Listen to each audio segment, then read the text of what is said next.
Et je demande à Olivier Humeau, sous vos applaudissements, de me rejoindre. Bonjour Olivier. Voilà, je lui laisse la parole. De la prise de conscience individuelle à l'action collective. Je lui laisse la parole pour un petit quart d'heure. Ok, je me présente. Je suis Olivier Humeau. J'ai créé une société qui s'appelle Solutions Recyclage, qui est basée à Nantes, il y a de cela 11 ans. Et j'ai été confronté à l'époque à on va dire un environnement économique qui n'était pas forcément favorable à l'émergence de structures comme Solutions Recyclage.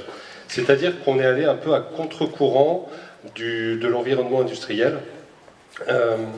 Et en ce sens-là, il y a un côté un peu disruptif de notre projet. Et c'est en cela qu'on m'a demandé de témoigner pour ouvrir un petit peu les tables rondes. Pour donner un exemple de ce qui peut être disruptif et comment on le fait, comment on le gère. Alors, pour cela, on va raconter un petit peu comment se sont passées les choses. L'histoire a démarré en 2007. En 2007, moi je ne faisais pas du tout le métier de chef d'entreprise. J'étais avocat, spécialisé en droit public et droit de l'environnement. Et je participais à la constitution et développement d'une association de chefs d'entreprise qui avait lieu en Vendée, qui s'appelait Vendavenir à l'époque, et qui avait pour but de promouvoir le développement durable auprès des entrepreneurs vendéens. Et cette association était présidée par quelqu'un qui s'appelle Jean-Hugues Tesson, président du groupe Tesson, certains d'entre vous le connaissent peut-être. Et lors de discussions, on discutait de la pluie et du beau temps, et puis aussi des enjeux de demain qu'on avait déjà identifiés. Et il m'a parlé d'un bouquin que je vous invite à lire, qui s'appelle « 80 hommes pour changer le monde », et qui présente en fait, en quelques pages à chaque fois, 80 initiatives dans le monde entier, d'entreprises plus ou moins grandes, dans différents secteurs d'activité, et qui visent tout un objectif sociétal, social, environnemental, où on voit des porteurs de projets qui avaient des valeurs très fortes sur ces sujets-là et qui se sont dit un jour, je vais essayer de le mettre en œuvre. Et quand on regarde le projet de départ, c'était une utopie, mais ils nous ont prouvé à travers de multiples exemples que finalement on pouvait réussir à construire certains projets, mais surtout avec des modèles économiques viables, c'est-à-dire sans subvention, sans être soutenu d'une manière ou d'une autre par autre chose que le marché. Pour reprendre l'histoire encore un peu avant Vendavenir, avant d'être avocat, j'avais travaillé à la direction juridique d'un grand groupe national de gestion de déchets. Pendant ces années-là, il y a deux choses qui m'avaient choqué particulièrement. La première chose, c'était la mise en décharge des déchets. Alors, les chiffres de l'époque étaient pires que ceux-ci, où il y a déjà eu pas mal d'améliorations. Donc ça, ce sont les chiffres de l'ADEME et les cartes de l'ADEME. Aujourd'hui, en France, la majorité des déchets vont encore dans des solutions d'élimination. Alors l'élimination, c'est quoi? C'est de l'enfouissement, donc ce sont des trous, des cavités qu'on creuse ou bien qui étaient existantes et qu'on remplit de déchets après avoir fait une étanchéité. Donc aujourd'hui, on est sur 13 millions de tonnes par an de déchets qui vont encore dans des décharges. Quand on se promène dans une décharge, on voit pas mal de déchets, par exemple comme ceux-ci, qui sont totalement recyclables, mais dont on ne fait rien. Et puis, à côté de la décharge, on a l'incinération. Donc on est sur 14 millions de tonnes. Là, vous voyez sur les cartes de France où est-ce que c'est réparti. On en a un petit peu partout. Et donc ça, c'était le premier, le premier choc, c'est de voir à quel point c'est important et à quel point ça dirige tout. Et le recyclage étant une petite partie à côté de tout ça. Et quand je posais la question au début de ma carrière, mais est-ce qu'on ne peut pas faire autrement? La réponse c'est ah non, c'est comme ça ne peut pas être autrement, tu comprends, le recyclage n'est pas possible, on est obligé d'avoir des solutions comme celle-ci. Et la deuxième chose qui m'avait un peu choqué aussi, c'était l'impossibilité de répondre commercialement à des demandes légitimes d'entreprise. Je m'explique. À l'époque, il y avait des clients, je vais en prendre un au hasard, qui était la FNAC de Nantes, où les salariés souhaitaient recycler leurs bouteilles en plastique, celles qu'ils utilisaient pour la pause du midi. Et la réponse qu'on leur faisait, et nos concurrents faisaient la même réponse, c'est non, c'est pas possible. Je comprends pas, moi, les bouteilles en plastique, j'arrive à les recycler, je les trie chez moi à domicile. Pourquoi je n'arrive pas à faire dans l'entreprise ce que j'arrive à faire chez moi? Et la réponse était, non, il n'y a pas d'offre commerciale pour ça, parce que vous avez des trop petites quantités pour que ça puisse être rentable, pour qu'il puisse y avoir un modèle économique qui puisse fonctionner là-dessus. Alors, le modèle économique, on va y venir un petit peu. Donc là, vous voyez des flaconnages en plastique. Voilà comment raisonne un industriel. Voilà son échelle de valeur, sa maille pour fonctionner. On fonctionne en tonnes et surtout pas en kilos. Et lorsque vous êtes dans une entreprise, dont par exemple la Fnac à Nantes, quelques dizaines de salariés qui se retrouvent pour déjeuner le midi, vous n'avez jamais des tonnes. Donc personne n'en veut. Alors, pourquoi ça se passe comme ça? Tout simplement parce que les recycleurs traditionnels, les majors du déchet, vont raisonner en se concentrant sur le déchet lui-même. En disant, qu'est-ce que le déchet? Un déchet recyclable, c'est un déchet qui va redevenir une matière première plus tard, donc c'est quelque chose qui a déjà une valeur. Donc on l'inclut dans un cycle économique où il doit avoir une valeur. Et ce faisant, eh bien, on se dit, alors cette valeur-là, si j'ai ma bouteille en plastique qui vaut tant d'euros, eh bien, il faut que je déploie une logistique qui permette de couvrir, où la recette de valorisation permettra de couvrir les charges de logistique pour aller chercher ce déchet-là. Et on arrive à des situations complètement ubuesques où un industriel de collecte de déchets va dire, si je vais chercher quelques kilos de bouteilles en plastique dans le centre de Nantes, ça va me rapporter 20 centimes. Qui est-ce qui veut recevoir 20 centimes pour dépenser une heure de temps? C'est un système qui ne marche pas. Alors, pourquoi on peut faire autrement? Tout simplement en changeant un petit peu le prisme de vue de ce sujet et en ne réfléchissant plus en déchets, mais en réfléchissant sur l'intention du producteur de déchets. Et là, on se rend compte que ce qui bloquait le producteur du déchet, qui étaient les salariés de la Fnac, c'était pas du tout que ça leur rapporte pas d'argent. Eux, ils étaient capables de payer pour ça. Donc, en renversant un petit peu la chaîne de valeur du déchet, on arrive à renverser la tendance et à générer un modèle économique qui fonctionne. Et c'est comme ça qu'on a créé une structure qui peut adresser une quarantaine de produits différents. Aujourd'hui, on intervient, après 11 ans, sur un peu plus de 400 clients, sur une dizaine de départements, toujours avec ce côté de cette originalité d'avoir changé un petit peu la vision, le sens de la chaîne de valeur du déchet. Si on ne se concentre pas sur le déchet en lui-même, si on se concentre sur le besoin du client, eh bien, on arrive à faire payer toute la partie logistique au client qui veut se débarrasser de son déchet et de générer un cycle de vente qui fonctionne, un cycle économique qui fonctionne. J'ai tiré 3 idées forces qui paraissent être du simple bon sens. Il faut une idée révolutionnaire, une innovation technologique souvent.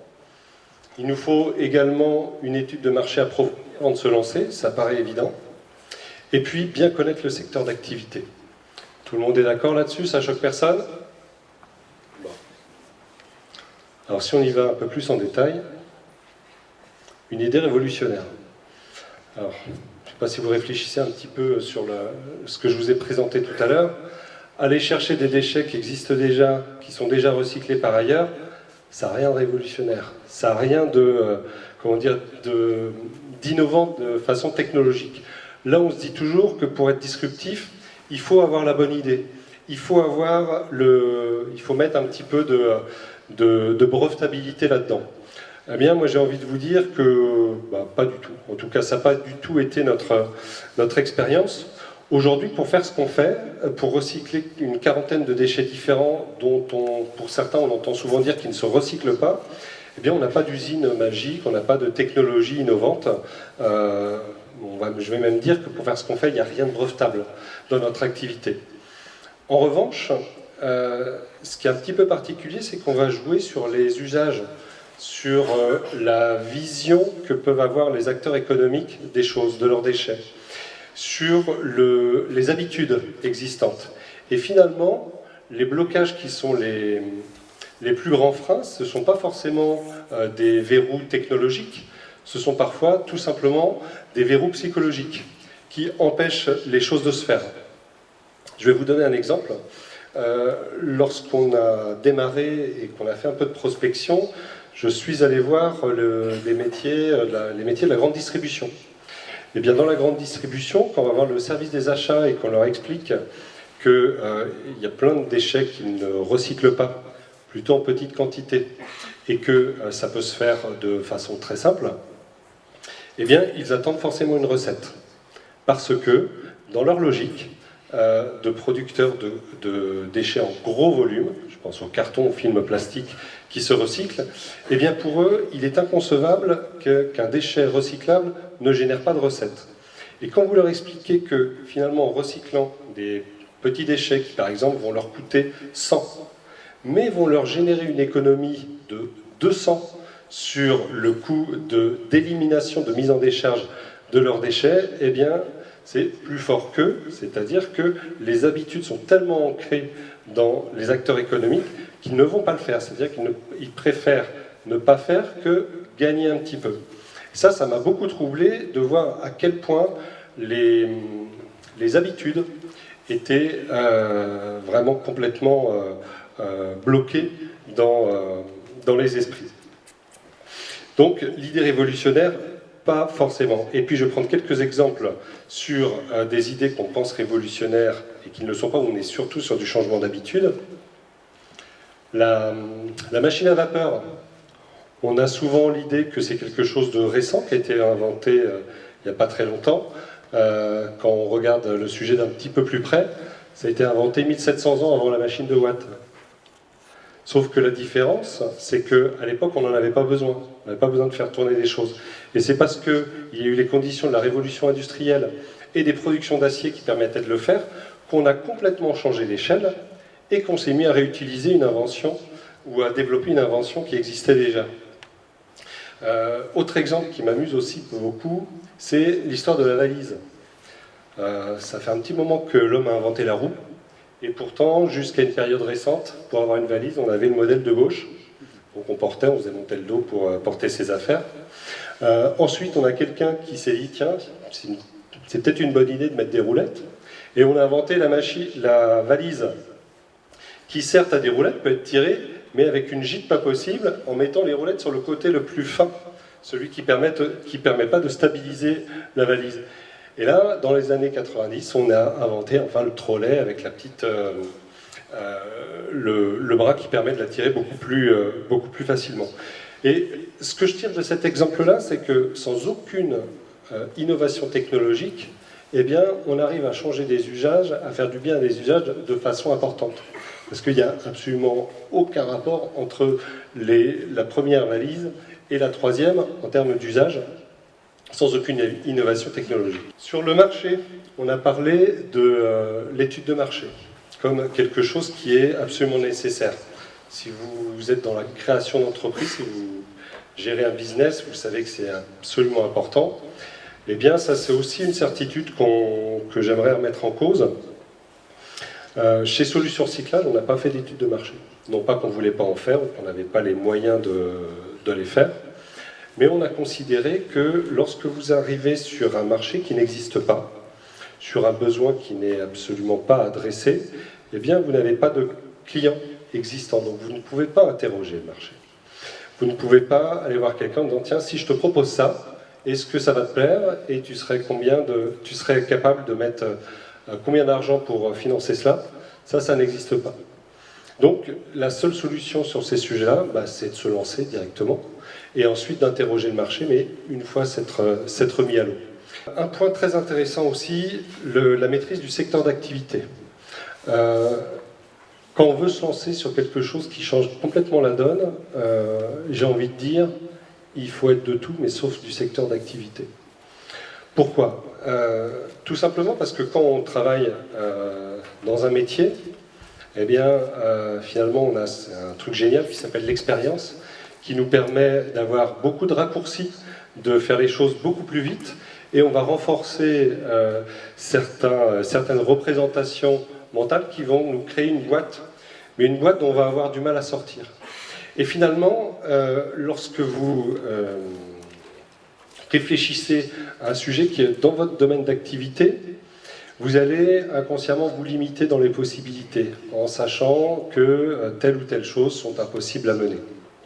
Et finalement, l'innovation vient souvent de l'extérieur, de personnes qui ne sont pas du métier, qui vont prendre le sujet de façon complètement différente. Si vous souhaitez vous lancer sur un projet disruptif comme les projets rupture d'économie bleue dont on va parler cet après-midi, eh bien, ne vous mettez pas de barrière en vous disant « je ne connais rien au sujet », au contraire, c'est peut-être un avantage.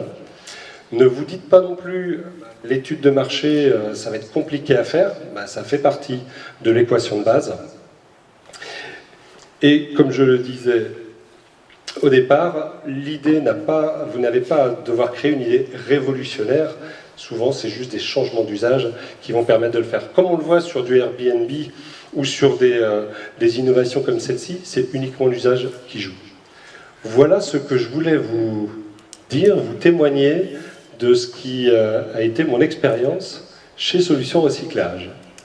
Merci beaucoup Olivier.